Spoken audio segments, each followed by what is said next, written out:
Хором төргийн үзэгчтэй нүүл шийдэл нэвтрүүлгийн цаашин дугаар үзэгч та бүхэнд хүрэхэд бэлэн болоод байна. Яг одоо сангийн яам дээр болон татварын ерөнхий газар дээр Монголын хувийн хвшлийнхэнтэй ярилцж байгаа татварын шинжиллийн талаар нүүл шийдэл нэвтрүүлэг маань энэ 7 хоногт хилцүүлгээ зохион байгуулахаар төлөвлөлөө. Чухам яагаад энэ сэдвийг сонгуулсан талаар сэтгүүлч Дэлгэр Цэсгийн бэлдсэн товч сурвалжлагыг үзээд студид ирсэн зочдтойгоо танилцъя. Манай улсад татварын хууль тогтоомжоо боловсронгуй болгож бааз суурьа өргөтгөх зөвлөмж шаардлагыг олон улсын валютын сан хийгээд Европын холбоо өгч байгаа юм. За өнгөрөх хугацаанд татварын хуулиудад өөрчлөлт оруулсны явдлууд нь төсөв бүрдүүлэх үндсэн зорилготой байсан юм а. Гэтэл энэ оны 1 сарын 1-ний өдрөөс хэрэгжиж эхэлсэн хувь хүний орлогын албан татварын тухай хуулиас эхлүүлээд зарим хуулиуд нийгмийн эсэргүүцэлтэд тулгарч буцаагдахад хүрсэн юм. Тэгвэл засгийн газраас татварын ерөнхий хууль, аж ахуйн нэгжийн орлогын албан татварын хууль, нэмэн үрдгийн албан татварын хууль, хүн амын орлогын албан татварын хуулиуд болоод дагах 20 хуульд нэмэлт өөрчлөлт оруулах хуулийн төслийг боловсруулжээ. Хуульд нэмэлт өөрчлөлт оруулснаар татвар төлдөггүй хэсгийг төлөвлөдөг болж, шудраг татвар төлөгчдийн татварыг бууруулж, торгодог, дансхаадаг тогтолцоог ухаалаг болгоно гэсэн юм а. Ингэснээр татвар нэмэх биш, татварын бааз суурийг өргөжүүлж, орлого нэмэгдэх их үндэс болж байгаа. Тухайлбал 50 сая төгрөгөөс доош орлоготой аж ахуйн нэгжүүд жилдээ 4 биш 1 тайлан гаргаад, 10% биш 1% татвар төлөх зэрэг зохицуултуудыг тусгажээ. Монгол улсын эдийн засгийг цаашаа солонгоруулах, олон хэлбэртэй болгох, ажлын байрыг өргөнөөр нэмэгдүүлэх, татварын бааз суурийг нэмэгдүүлэх, за хөрөнгө оруулалт бизнес эрхлэгчдийн хувьд таатай орчныг бүрдүүлэх, татварын байгууллага үйлчлэгч байгууллага болох, татварын хуулиудын хувьд ойлгомжгүй байсан зүйлүүдийг ойлгомжтой болгох, давхардлыг арилгах зэрэг олон асуудлуудыг суулгаж өгсөн.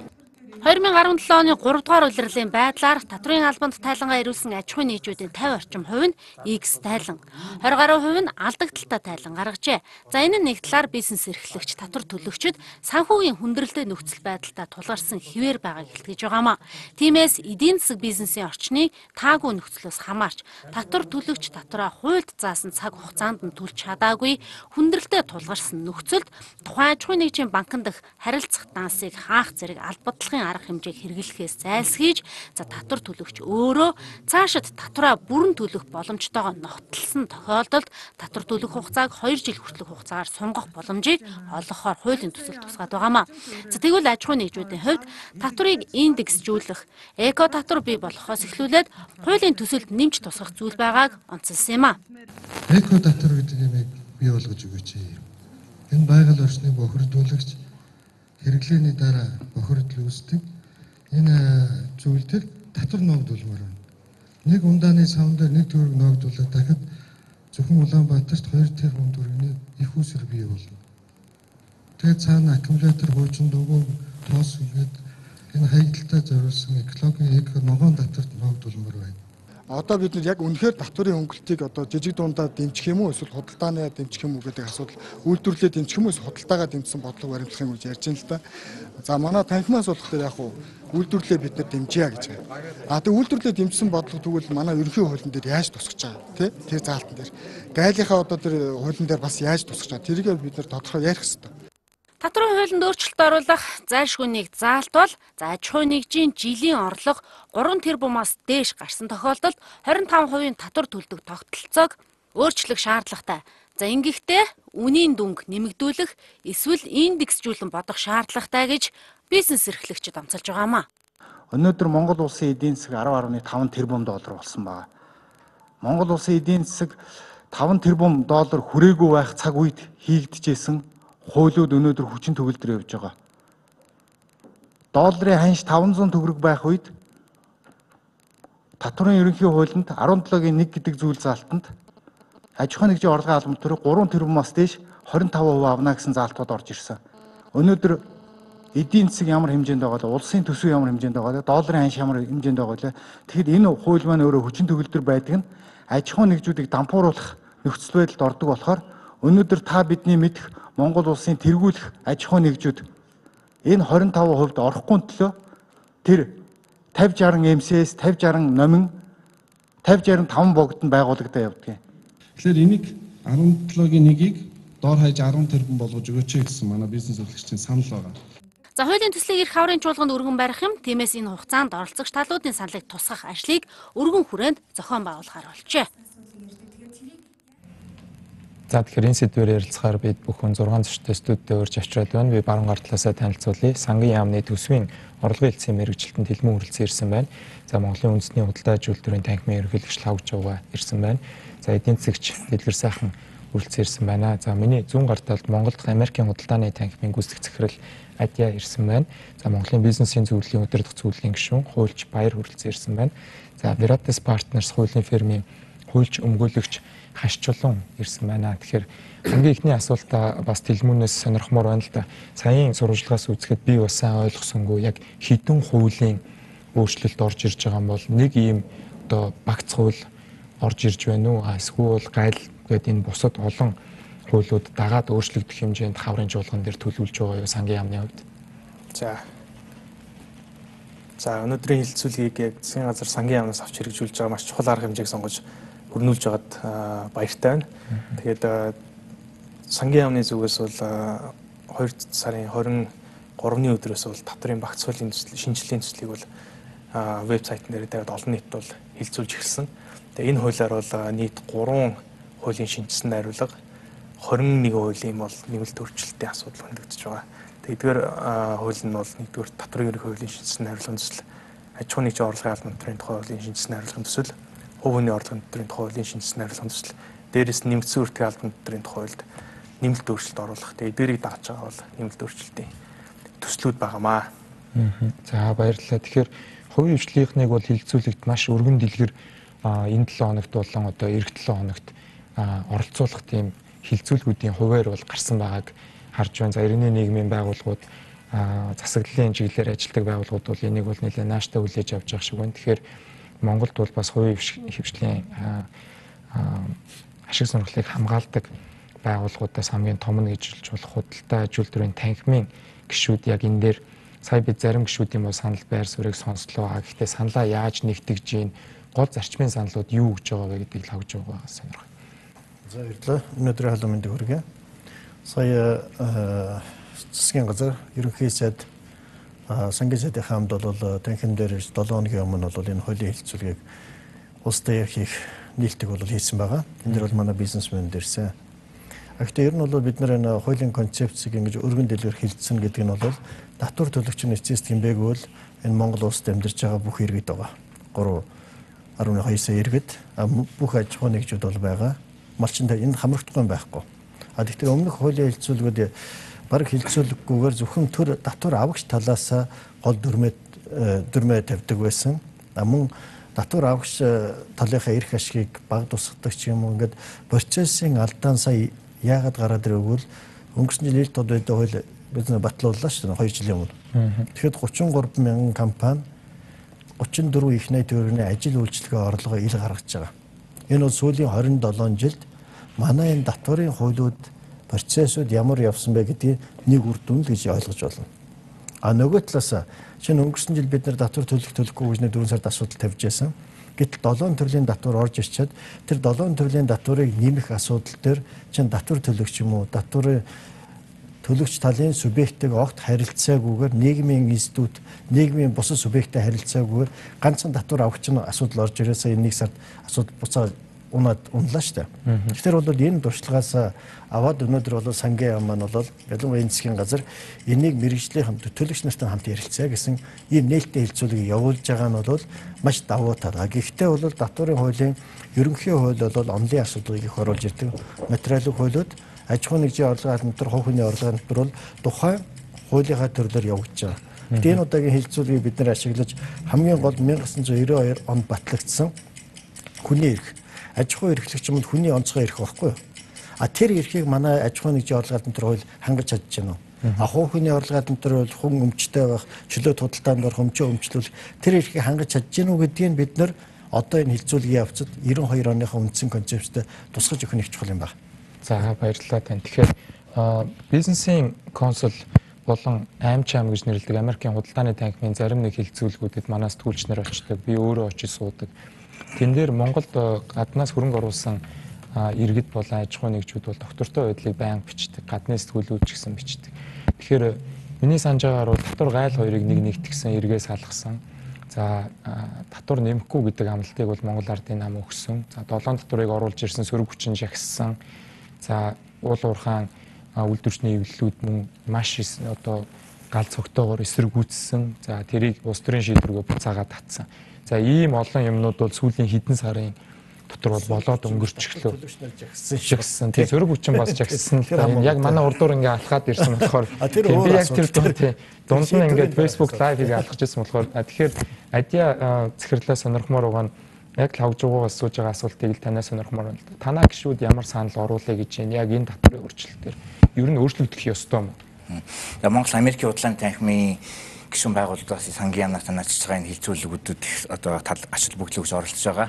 Тэгээд энэ дээр бол бид нэр 3 сарын 12-нд энэ хилцүүлэгт оролцоод ерөнхийдөө саналуудаа нэгтгээд өгсөн байгаа. Тэгээд бид одоо гадаадын бодлоготой хөрөнгө оруулагчдаас тавьж байгаа гол асуудал маань ер нь бодлогын орчин маань тогтвортой баймаар байна. Тийм ээ. Энэ дээр ерөнхийдөө хууль дүрм маань сайн байж болно, муу ажил хамгийн гол нэгд батлагдсан хууль маань ерөнхийдөө ингээд тодорхой хугацаанд тууштай хэрэгжээд явуул тийм ээ. Нөгөө гадаад хөрөнгө оруулалтын өмнө ерөнхийдөө тоглоомын дүрм маань тодорхой байх хэрэгтэй гэсэн ийм ерөнхийдөө гол зарчмын хүрээнд бид ерөнхийдөө саналуудаа бол нэгтгээд өгж байгаа. Тэгээд сангийн зүгээс мэдээж хэрэг одоо гол юу гэдэг энэ хуулиуд маань ил тод байдлыг хангасан тийм ээ. Татварын бааз хуурийг өргөжүүлнэ. За олон стандартыг одоо нэвтрүүлсэн гэсэн энэ бүх одоо үйлдэл баримтлуудыг бол тусгаж бол энэ хуулийн одоо багцуудад бол нэмэлт үүсэлд оруулсан юм ажил хийсэн гэж үзэж байгаа. Тэгээд тэр энэ зарчмууд нь яг үнэхээр бодиттой тийм ажил хийх болох тал дээр ерөнхийдөө бид нар бас нэлээд анхааралтай ажиглал энэ дээр бас ерөнхийдөө Америк худлааны танхимын зүгээс гишүүдийн зүгээс ерөнхийдөө ямар байдлаар хамтарч ажиллаж болохын манай гишүүдэнд бас олон улсын тэргүүний туршлага одоо нэвтрүүлдэг юм компани аж ахуйн нэгжүүд байна. Тэгээд тэр талаар бид нар сангийн хамт бол хамтран ажиллая гэсэн ийм одоо бас бодолтой энэ хилцүүлэгт идэвхтэй оролцож байгаа.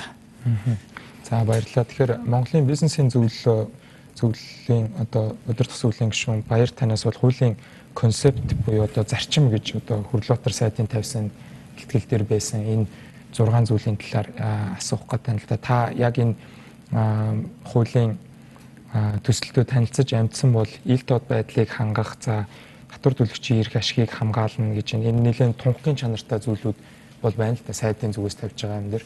Тэгэхээр яг үг үсгчлээд орсон зүйлтэй танилцахад эдгээр зарчмууд ер нь хангагдаж чадхаар хуулийн өөрчлөлт орохоор байна гэж дүгнж болохоор байна. Тийм, за баярлалаа. Монголын бизнесийн зөвлөлд бол одоо энэ хуулийн татварын багц хуулиутай холбоотой энэ өөрчлөлтөөрүүд нэлээд ач холбогдол өгч судалж идэвхтэй ажиллаж байгаа. За тэгээд мөн одоо энэ хуулийн төслийн асуудлаар Монголын бизнесийн зөвлөлийн бас тусдаа хилцүүлэг хийн. За өөрөө чинь тавьсан асуултын хувьд бол ер нь бол татварын энэ багцуудад одоо энэ оруулж ирж байгаа өөрчлөлтүүд бас тодорхой зорилтууд тавьсан байгаа. Одоо ялангуяа татварын бааз хорийг нэмэгдүүлэх гэгчлэн ийм одоо зорилтууд байна. Энийг бол бид дэмжиж байгаа. Энэ хуулинд бол орсон ерөнхийдөө өөрчлөлт санаанууд бол байгаа. Гэхдээ бас шүүмжлэх одоо бас энэ дээр засаж сайжруулах зүйл байна гэсэн юм юмуд байгаа. Тэгээд энэ дээр бол яг энэ хөрөнгө оруулагч ялангуяа одоо гадаадын хөрөнгө оруулагч Монгол улсаас гадаадын одоо зах зээл дээр хөрөнгө босгож байгаа тийм одоо томоохон төсөлтөй үйл ажиллагаа идэвхтэй болж байгаа Монгол улсын одоо аж ахуй эрхлэгч компаниуд тийм хувьд бол яг энэ зохицуулт бол төдийлөн бас үйл ажиллагааг дэмжих тийм одоо чиглэл бас харагдахгүй байгаа. Харин ч одоо зарим талаар үйл ажиллагааг хязгаарласан санаан зөв байж болно. Одоо яг энэ оруулаад ирсэн механизмыг харахаар бас тийм шүүмжлэмээр засмаар залуурмаар зарим тохиолдолд ерөөс оруулахгүй асмаар ийм заалтууд бол байгаа гэж харж байгаа. За баярлалаа. Тэгэхээр дэлгэр сайхан эдийн засгчаас бол илүү банк санхүүгийн талдаа энэ хууль ямар өөрчлөлтүүдийг тусгасан байна гэдгийг танаас сонирхмоор байна л да. Одоо хадгаламжаас татвар авдаг болж эхэлсэн байгаа.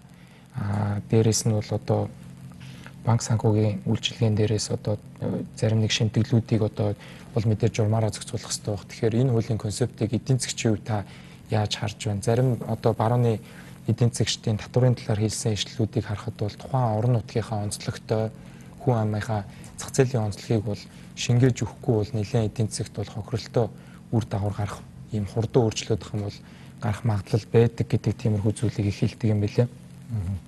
Тэгэхээр яг сая асуултын сүүлийн хэсгээс эхлэмээр байна. Манайх бол татварын хуулийн томоохон шинжилгээг 4 дахь удаага хийж байна. 97-ого 2004 он, 2007 он, одоо 18 онд. Тэгэхээр бидний хувьд яг гол анхаарах зүйл маань таны саяны сүүлийн хэлсээс Монгол улсын татварын бодлого яг ямар онолын дагуу, олон улсын ямар жишгийн дагуу явж байна гэж өнөө хүртэл хийж байгаа бидний өөрчлөлт баримталж байгаа бодлогын хүрээнд харахад зөвхөн татвар төрийг санхүүжүүлэх хэрэгсэл төр хурааж яваад тараадаг тэр мөнгө юмаа гэдэг энэ зарчмаар яваад байгаа харагдаж байгаа. Гэтэл сүүлийн үеийн татварын онол зарчмын дагуу бол бид нар татвар бол ер нь солилцооны онолд суурилнаа. Эргээд татварыг хураасныхаа төлөө бизнес эрхлэгчдийг, аж ахуй нэгжүүдийг, хувь хүмүүсийг төрийн үйлчлэгээр хангасан, сайн үйлчлэгээр хангасны төлөө өгч байгаа тэр зүйл юм а гэдэг хандлага бол давмгаалсан. Жишээ нь төр буудаар татвар оршино гэдэг тэр зарчим бол баг хаант засгийн үеих гэдэг байдлаар хэлэхээр болчиход байгаа.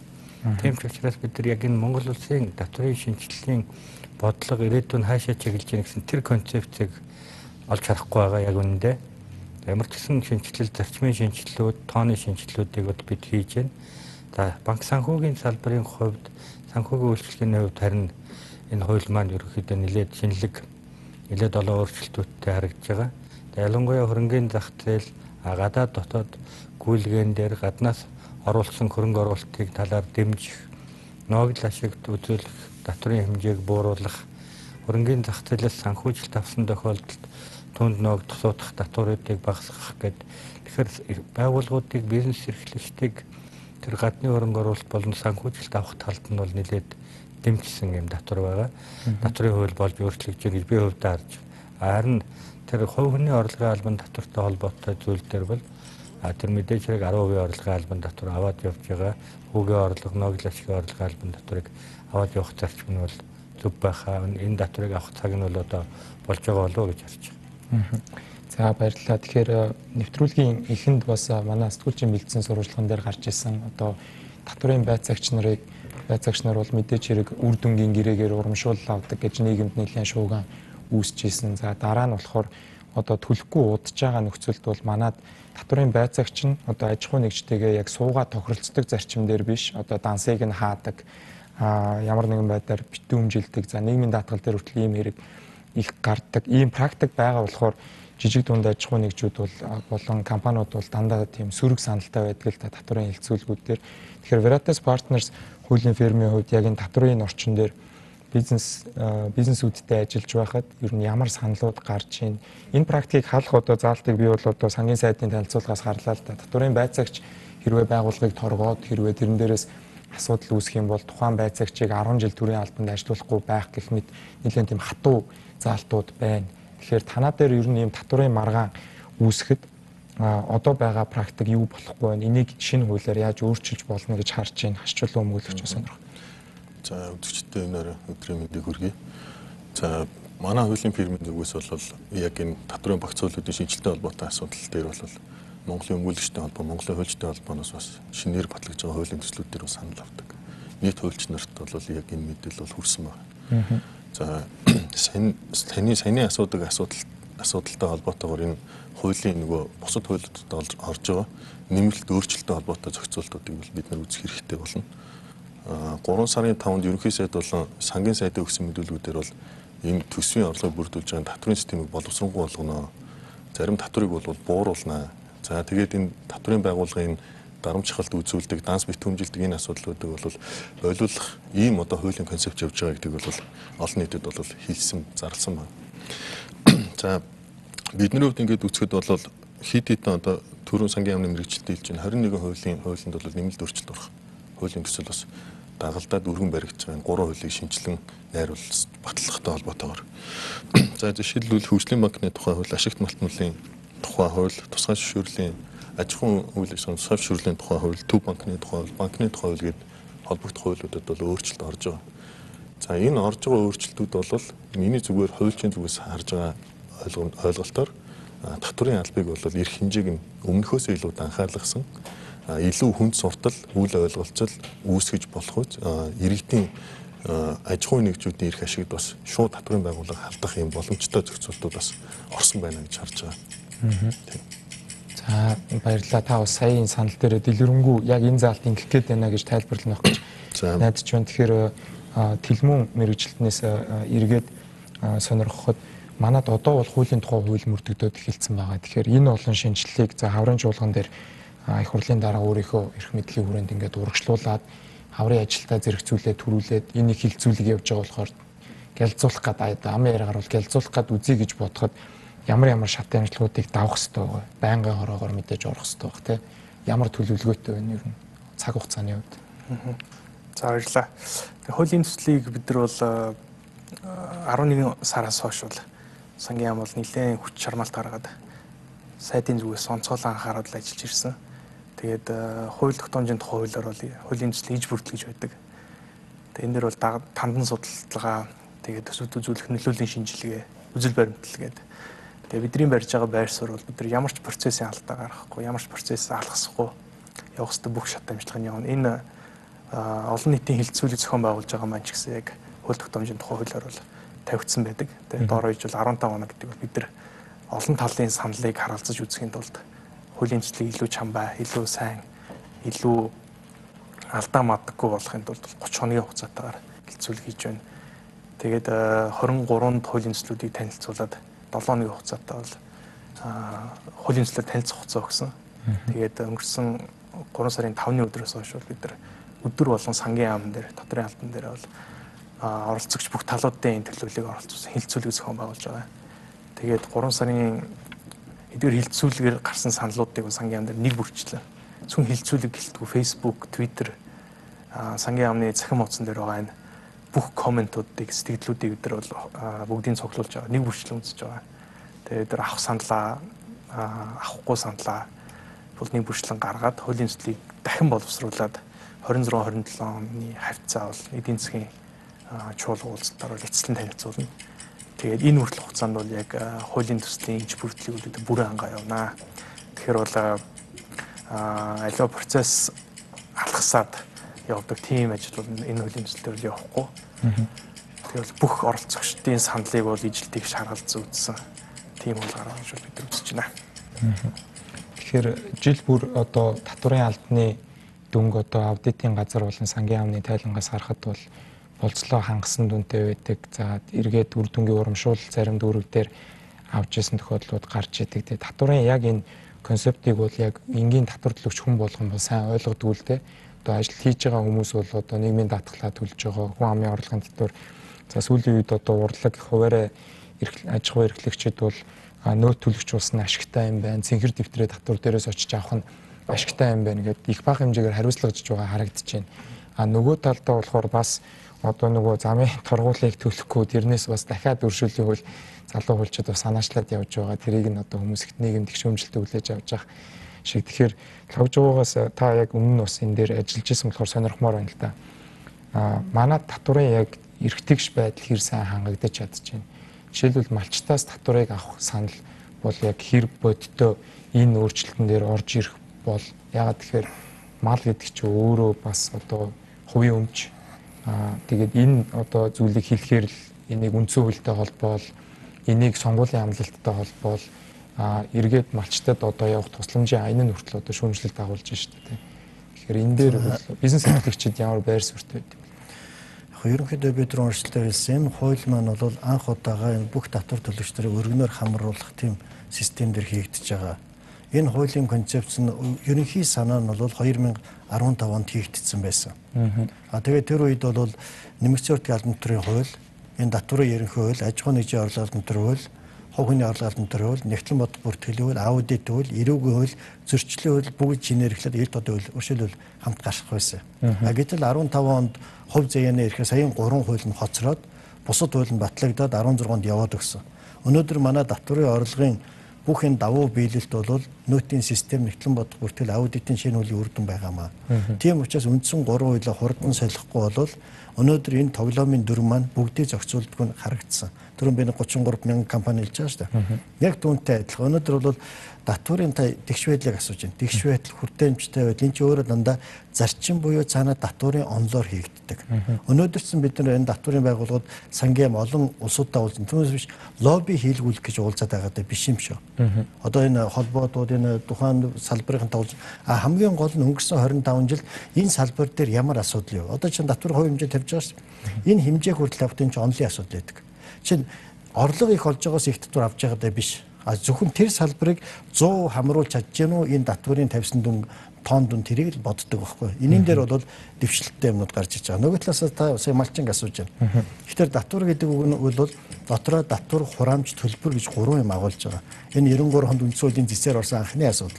Тэгээд тэр төлбөр хураамжийн хэсэгтэр чинь малчин болвол нийтийн өмчийг хэрэгжилж байгаа хүмүүс шүү дээ.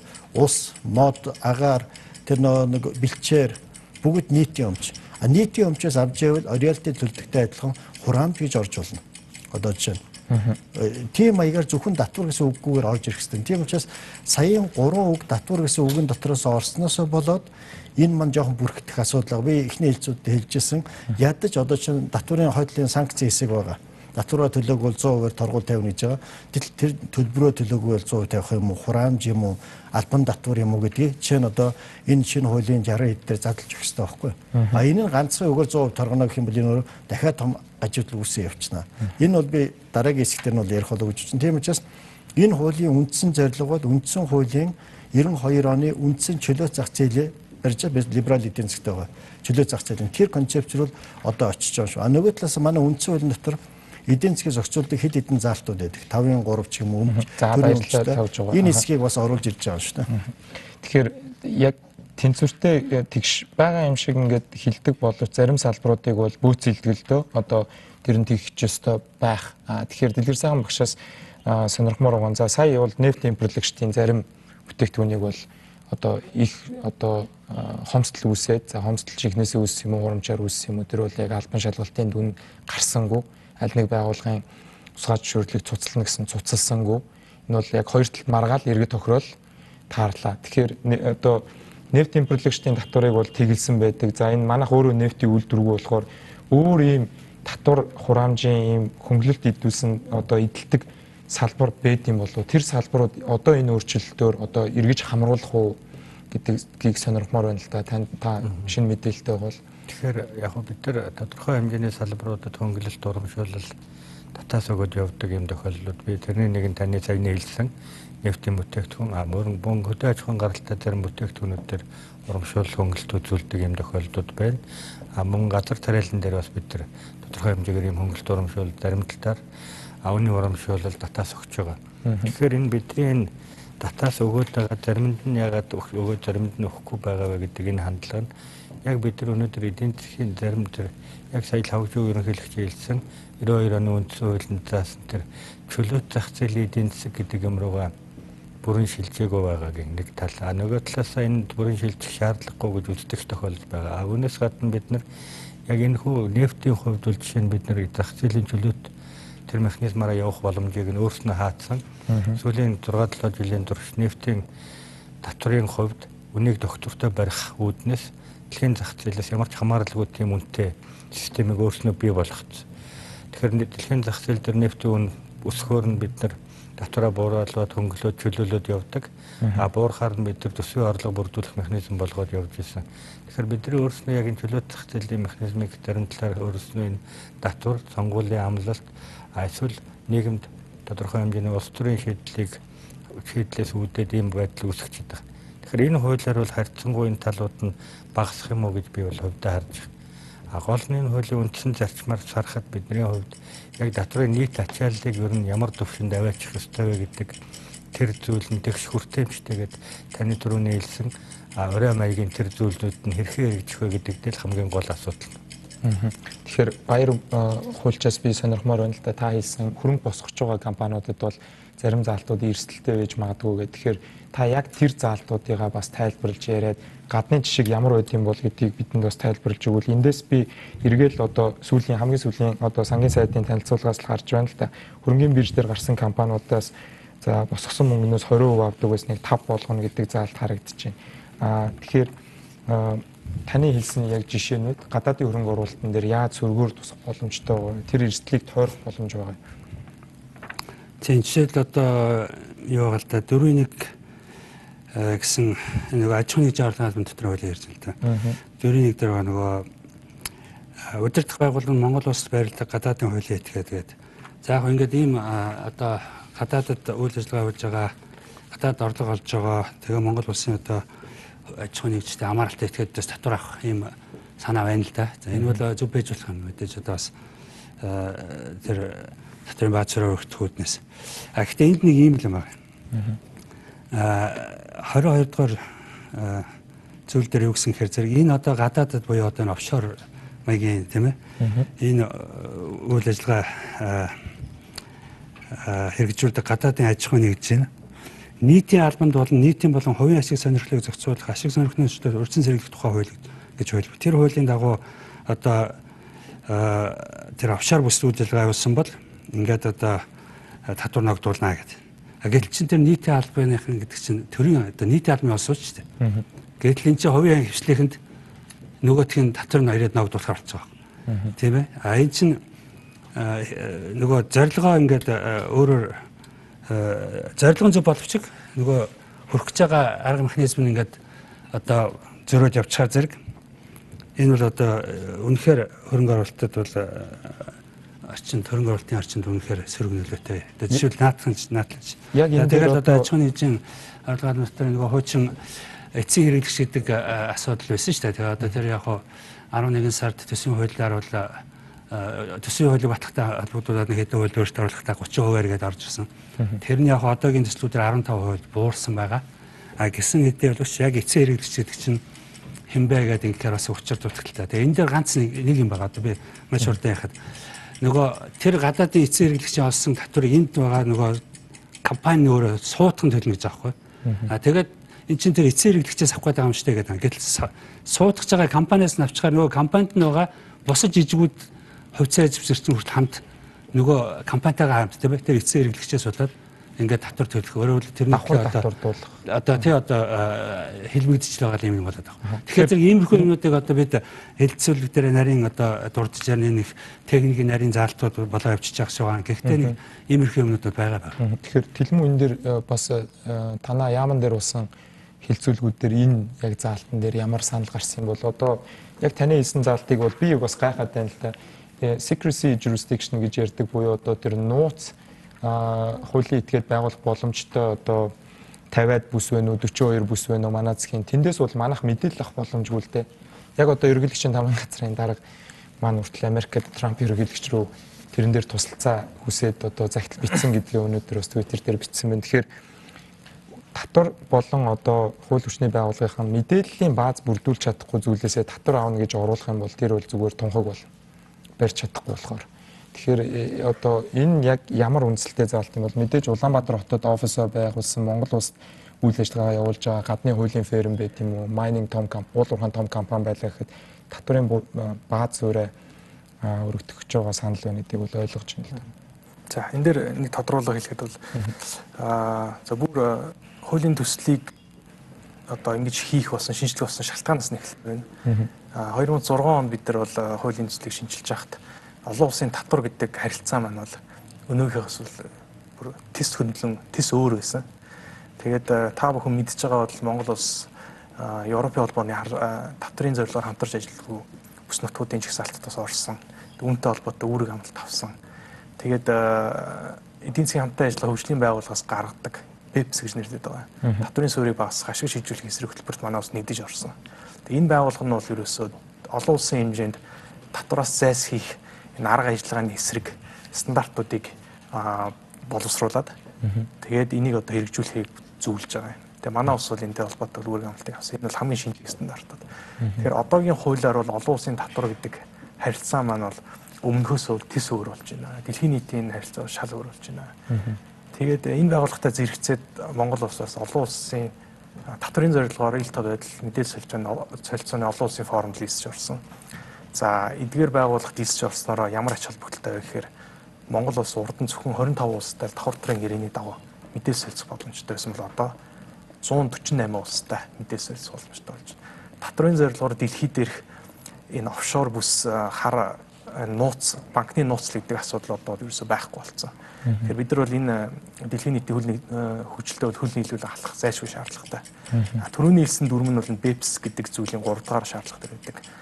Үйл ажиллагааны удирдлагыг Монгол улсаас хэрэгжүүлдэг компани дүрм гэдэг. Энэ бол маш олон улстай байдаг. Сүүлд Япон улс бүр энийг нэрлэхдээ татврын Диожингийн эсрэг дүрм гэд нэрлэлсэн ийм олон улсын стандартууд. Манайх бол яг хөгжлөөсөө хоцорж байсан. Энэ бол яг энэ баяргуун ярьж байгаа шиг тийм заалтууд бас яг биш. Яг техникийн хувьд бол яг татврынхаа зарчимд нийцсэн, экосрийнхаа зарчимд нийцсэн юм заалт байдаг. За тэгэхээр хашчлан өмгөөлөгчөөс түрүүний хэлсэн санааг бас дэлгэрүүлж сонирхмоор байна л да. Нэлээд ерөнхий шүүмжлэл байсан. Тэгэхээр татврын байгууллагын эрх хэмжээг нэмэх гээд байна гэхээр яг ямар заалтуудаар жишээлбэл татврын улсын байцаагчид өөр ямар хуулийн эрх нэгдэж байгаа тийм эрсдэл харж байна. Хөлжтэй холбоо танаа хуулийн ферм. Татврын маргаан бол татврын маргаан таслах зөвлөлөөр бол ихэж орж шийдвэрлэгддэг. Татврын маргаан таслах зөвлөлийн шийдвэрийг хүлээмжшүүлэхгүй бол тухайн татврын тавьсан акттай холбоотой асуудлаар захиргааны иргэн шүүхэд бол нэг хэмжлэл гаргаж асуудлыг шийдвэрлэдэг. За энэ бол өнөөдрийн Монгол Улсын хуулиар бол зохицуулагдж байгаа юм харилцаа. За шинэ хуулийн төсөл дээр бол тухайн этгээд татврын байцаагчийн тавьсан акттай холбоотой гомдлыг татврын маргаан таслах зөвлөлд одоо гомдол гаргахтаа тавьсан актын 10%-тай тэнцэх хэмжээний одоо мөнгө байршуулж иж гомдол гаргах эрхээ дэмчин гэсэн үг тийм. За эхний асуудал бол энэ. Хоёр дахь нь бол яг энэ гомдол гаргасан асуудлыг бол одоо хүчин төгөлдөр үйлчилж байгаа хуулиар аймаг нийслэлийн татврын маргаан таслах зөвлөл, татврын маргаан таслах зөвлөлн дээд шатны байгууллага дээр нь дахиж хандах боломж бол байсан. Одоо болохоор шинэ хуулийн концептээр бол аймаг нийслэлийн татврын зөвлөл рүү хандна. Ерөөсөө төрийн захиргааны байгууллагын доор харьяалагдж байгаа татврын маргаан таслах зөвлөлдөр бол өөр асуудлаар хандах юм зохицуулт бол байгаа. За дээрэс нь ямар асуудлууд байгаа вэ гэхээр мэдээлэл авах асуудал байна. Энэ мэдээллийг авахдаа яаж юм гэхээр жишээлбэл банкны тухайн хуулинд оруулж байгаа нэмэлт өөрчлөлтөөр хэрвээ хэн нэгний татвараа үнэн зөв тайлагнаагүй тэрнээс нь болоод энэ татвараас зайлсхийх гэдэг гэмт хэрэг бий болсон. Энэ мэдээллийг арилжааны банкнаас шаардаад байхад өгөөгүй бол банкны тусгай зөвшөөрлөг байхгүй болгоно гэдэг асуудалтай байна. Хоёрдугаар ч яаж юм гэхээр Төв банк буюу Монгол банкны хуулинд бас өөр нэмэлт өөрчлөлт оруулж байгаа. За энэ өөрчлөлт оруулж байгаа зорилго нь бол тухайн этгээд төлбөр төлөх үгүй юу гэдэг асуудалтай холбоотой мэдээллийг арилжааны банкнаас авч өг. Арилжааны банк энэ мэдээллийг өгөхгүй авдаглагын арга хэмжээ аваа гэж заасан байна. Гэх мэтчлэн бол оруулж байгаа өөрчлөлт болгон дээр бас асуудалтай шүүмжлэлтэй ийм зүйлүүд бол байгаа. За тэгээ. Сайн. За баярлалаа. Ер нь бол манай 27 жилийн би түүхээр нэрэд байгаа шүү. 2008 оноос өмнө бол жишээ нь дээд жүгтэр нэг л татвар хэрэг очдог байсан. Жилдээ ганцхан хэрэг. Сүүлд 34 хэрэг байсан, ерөнхийлөгч өршөөсөн байгаа, эргүүлж ерөнхийлөгч. Тэгээ бусд нь байдгүй. Шинэ 13 онд бид нар яагаад энэ татврын реформ хийх асуудал тавьсны эхний нэг шалтгаан нь 12 мянган компани захирал нэгтлэнгууд цагдаа дээр очсон байдаг. Манай эрүүг хуулинд 20 сая төгрөгийн орлого нуувал эрүү үсэх хэрэгтэй. Тэгээ ганц өргөдөл бичээд өгөхөд тэр эрүү үсгээ явуулдаг машин өгöd. Тэгэд эндээс юу болсон бэ гэвэл энэ татврын системийн энэ бол татврын систем, татврын хууль, эрүүгийн хууль хоёрын харилцаа байхгүй. Энэ харилцааны голын цорхойг ашиглаад бүхэл бүтэн авилгалын том сүлжээ бий болсон. Тэгээ боддоо 12 мянган хүн цагдаад очиж хэр бүртгэлдээ очиж бүртгэсэн мөртлөө дээд жүгтэр 2-3 хүн очдөг. Замд нь хайцсан. Прокурор дээр 90% алга болсон. Анхшидны шүүхтэй алга болсон, маргаанцтай алга болсон. Тийм учраас энэ татврын шудраг байна гэдэг нь яг харьцаж байгаа шүүх нь өөрөө шудраг ах уу гэдэг асуудал. Бидний энэ концепцийн ерөнхийдөө алсын зорилго бол татврын бид нар шүүхтэй болно. Захиргааны эргийн шүүх бол явандаа татврын хэргийн тусдаа шүүхтэй болох ёстой юм байна. Тэгжээж энэ юм уншигдах юм а. Тийм учраас та түрүү нэг асуудал татврын хууль одоо biz татврын зөвхөн эдийн засаг талын ярьж байгаа байхгүй юу? Татврын хууль нь өөрөө эрүүгийн хуультэйгаа дээд шүүх, захиргааны эргийн шүүхтэйгээ тэгээд бусад санхүүгийн байгууллагатайгаа, төв банктайгаа энэ систем яаж ажиллах вэ гэдэг нь бол дараагийн асуудал. Одоо энийгээ бол бид нар энэ хилцүүлгийн хавцад энэ субъекттэй уулзаж ил тод байдал гаргаж ирэхтэй. Одоо бол чинь татвар дээр хамгийн том одоо асуудал үүсэж байгаа нь прокурор дээр зөрчлийн хуулиар үүсэж байгаа. Тэгэхээр бол энэ прокурор татварын бай систем хоёрын хоорондын уялдаа холбоог яаж гаргаж ирэх вэ? Энэ томоор харах юм бол саяын асуудал нэлээд өөрөөр харагдаж байгаа шүү. Тийм учраас өнөөдөр бид нар бол татварын шүүхтэй болох асуудал нь өөрөө цаг хугацааны шаардлага болчиход байгаа юм. Яагаад гэвэл татварын хууль маань ганцхан шүүгчийн өмнө уншигдж тэр шүүгчийн нэгсэндээ хуулийн хэлээр уншигдж байгаа. Надад өөртөө юм тохиолж байсан. Жишээ нь би зэцэд анхны өгсөн хэрэг маань нөөтийн 10 сая асуудал байсан. Тэгэхэд зэцийн гишүүн их өөрөөр уншиж нөөтийн хуулийг тайлбарлаж байгаа байхгүй. Шүүхтэр хэрэг очихгүй байна гэдэг чинь энэ хууль шүүхтэр уншигдахгүй байна л гэсэн үг. Нэгэсэндээ эрх зүйн тэрэн салбарт энэ өөрөө хэрэглэгдэхүүн болж чадахгүй байгаа байхгүй.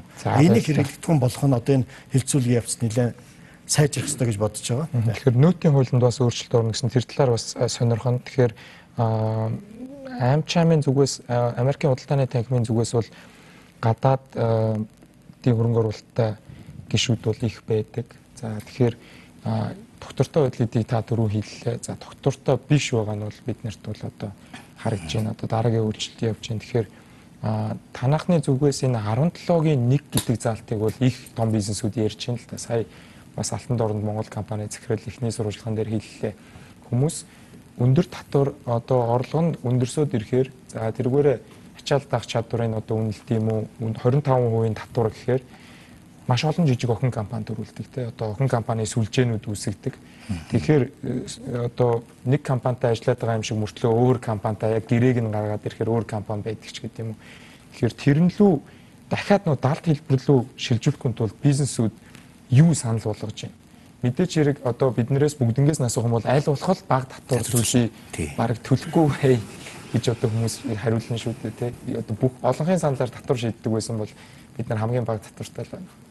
Тэг яг түрүүний одоо хүн орлогын албан татвар тийм ээ нөгөө нэг өндөр орлоготой хүмүүсийн татварыг ерөнхийд нэмэгдүүл 25% болгоё нэгсийг хууль явж яснаа. Тэгээд олон нийтийн үйл эсэргүүцэлтэй тулгараад тэр хууль маань ингээд буцсан тийм ээ. Тэгэхээр иймэрхүү ерөнхийдөө зүйлтүүд манайд танхимын гишүүдийн зүгээс ерөнхийдөө татвараа төлнө тийм ээ. Тэр ямар нэг одоо маргаан байхгүй татвар төлөх та зүгээр хамгийн гол нь өнөөдөр байсан одоо 10% нийтээр 10% төлж ирсэн. Огцом 25% бас иймэрхүү одоо ингээд огцом гимээр хийж байгаа алхам одоо ерөнхийдөө эргээд нөгөө нь ажил олгож байгаа том компаниуд маань тэр тэнд ажиллаж байгаа нөгөө нь бас гайгүй харьцангуй боломжийн орлоготой тэр ажилтнуудын хувьд бас гинт огцом тийм ачаал болж байна. Тэгэхээр иймэрхүү огцом хөдөлгөөн хийхгүйгээр тийм ээ за магадгүй 10 байжснаа явандаа мэдээж хэрэг илүү орлоготой хүмүүс илүү татвар төлөхтэй тэр бол зарчмын зүг гэж ойлгож байгаа. Гэхдээ 10-аас шууд 25 гэхгүй гэхдээ магадгүй 10-аас 12 ингээд явандаа өөрчлөгдсөн бол мэдээж хэрэг олон зүгээс сэргүүцэл тулгарх нь бага байсан байх болов уу гэж бодож байгаа. Нэгдүгээр хоёрдугаар ерөөд иймэрхүү бодлогын өөрчлөлтөнд хийхдээ сангийн яамны зүгээс бас ингээд бид нар энэ дээр ажлын шугамаар ярьсан байгаа. Сангийн яамнаас зүгээр ямар тайлбар гэдэг тэгэхээр олон улсын валют сантай бид нар хөтөлбөр хэрэгжүүлж байгаа. Энэ хөтөлбөрөнд бид нар яхааргүй татвар нэмэх шаардлага байна гэж иймэрхүү тайлбар тавиад байгаа. Нөгөө талаас нь олон улсын валют сангидаа ярихаар бол олон улсын валют сангийн зүгээс за та нар яг хүн амын орлогын албан татварыг 10%-аас 25% болгоос тиймэрхүү бол зөвлөмжөл өгөхгүй байгаа юм шиг байгаа. Хамдууд эдний зүгээс та төсвийн одоо цахилгаанаа сайжруул. Орлогоо нэмэгдүүл юм ээ. Өөрхөө зардлаа тань гэсэн тиймэрхүү зарчмын үйлдэлт нь тэндээ сангийн маань ерөнхийдөө бол яг магадгүй заримдаа хамгийн хялбаршуус амарч даргаар тийм ээ за хүн орлого ихтэй хүмүүс үнэчээ татвар төлж байгаа тэр аж ахуйн нэгжүүдээс тэр хүмүүс ерөнхийдөө илүү татвар авчий гэсэн тэр хандлага нь жоохон байгаад байгаа шүү. Тэр маань ерөнхийдөө жоохон эсэргүүцэлтэй тулгарсан болов уу гэж бодож байгаа. Тэгээ энэ хилцүүлгүүд ерөнхийдөө би түрүүн бас сангийн яамнаас уулзалт хэлжсэн байгаа. Ингээд цаг хугацааны өдөр гэдэг шахуу байна. За ингээд 3 сарын 12-нд хилцүүлэг хийж байна тийм ээ. Түрүүнд одоо сангийн яамнаас хэлж байна тийм ээ 26 27 нэгэд хөрөнгө оруулалт чуулган болох гэж байна. Тэгэхээр иймэрхүү 2 7-ны хугацаа байгаа байхгүй. 10-нд хилцүүлэг хийлээд 2 7-ны дараа ингээд ерөнхийдөө чуулган хийхэд бол энэ хугацаанд асар олон газруудаас маш их цаг заваа зарцуулаад тийм ээ хуулийг бүгдийг үг бүрчлэн уншаад за 1-ийн 2-ын 3 юу гэж 4-ийн 2-ын 1 юу гэж зүйл даалт болноор ингээд яваа саналуудаа өгдөг. Сангийн яам мэдээж түрүүн хэлсэн тийм ээ сангийн яамны хай маш ажил хийж байгаа энэ бүгдийг үзэж байгаа боловч за магадгүй зарим саналуудыг хүлээж авахгүй гэж болно. Хүлээж авахгүй бол эргэх холбоогоор тийм ээ за AmCham-ын танаа тэр 5-ын 1-ийн 2-ын даалт чинь хүлээж авсангүй. аваагүй л ямар үнэлээ гэдэг. Тийм юм эргэх хол байхгүй бол нөгөө нэг танхимууд байдгаар ажиллаад маш их санал өгдөг. Эргээ сангийн яамны өгөхлөөр хамчаамтай. Төрийн ажлын хэсэг аваад гаргаад ирэхээр өөр болгочоод тийм сангийн яамны өгөхлөөр хэлцүүлэг хийсэн. Хамчаам оролцсон, бисэм оролцсон, тиймээс саналж авсан уу гэсэн байна. Баталж явах үед манай энэ татварын хуулийн тоо орцсон юм а. 3 тэрбум хог хүний орлогон дээр бол одоо 30 сая төгрөгийн орон сууц судалдаж авах юм уу. Энэ тоо орсон учраас бид нар зөвхөн инфляц мөнгөний уналтаас болж өндөр татвар төлөгч болчиход байгаа. Одоо жишээ нь энэ үеэс хойш одоо төгрөг чинь сүүлийн 4 жилд 80% унжглаа шүү дээ. Өнөөдрийн 3 тэрбум төгрөг одоо дээр үеийн 1 тэрбум төгрөгтэй адилхан. А тэгтэр энэ мөнгөний бодлого юм уу макро эдийн засгт болсон уналтаас шалтгаалж хүн өндөр татвар төлөгч болж болдоггүй байхгүй юу. Тийм учраас анх удаа 6 он тэгтээ энийг бол дагаж явдаг юм хувьсагчтай хийх хэрэгтэй байсан. Шинэ орон сууц тэр үед бол 3 өрөө байр орон сууц 27 сая төгрөг байсан тэр үед. Өнөөдөр 30 сая төгрөгөөр нэг өрөө байрч байгаа байхгүй байгаа. Тийм учраас бол одоо чинь 100 м квадрат гэдэг ч юм уу.